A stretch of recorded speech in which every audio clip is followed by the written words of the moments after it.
do not really understand the concept of banking. All the banks are broke.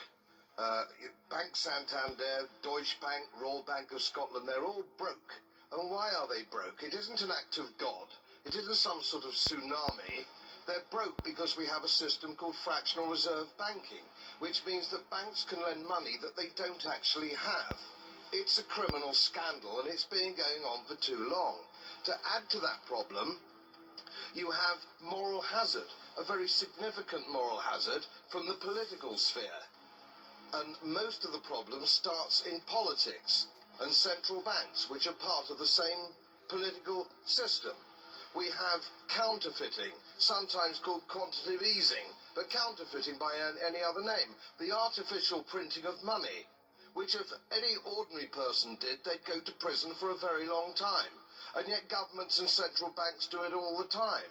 Central banks repress the amount of interest that rates are, so we don't have the real cost of money. And yet we blame the real retail banks for manipulating LIBOR.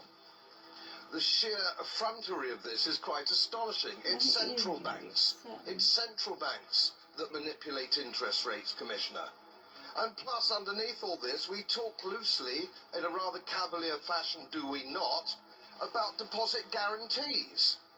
So when banks go broke through their own incompetence and chicanery, the taxpayer picks up the tab.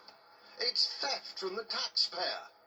And until we start sending bankers, and I include central bankers and politicians, to prison for this outrage, it will continue. They own all the prison.